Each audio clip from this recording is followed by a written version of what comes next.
আমার একটা প্রশ্ন ছিল, এক যুবক প্রশ্ন করছে, এক হুজুর বলেছে যে মজা করে 3 বার কবুল বললে বিয়ে হয়ে যায়।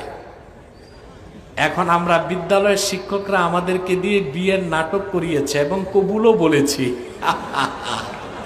এখন আমরা কি করতে পারি? কাজটা তো জটিল হয়ে গেছে।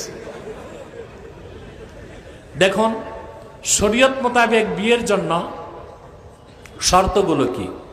ইজাব, কবুল,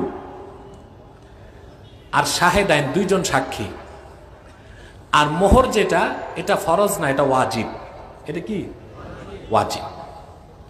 এখন মেয়ে বসে আছে, ছেলে আছে, 2 জন সাক্ষী দাঁড়ায় আছে, প্রাপ্তবয়স্ক।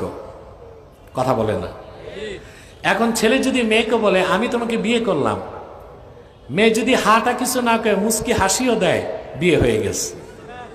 আর বিয়েটা এমন যে মজা করে করলেও বিয়ে হয়ে গেছে, আর বাকিটা শিক্ষকরা বুঝবে।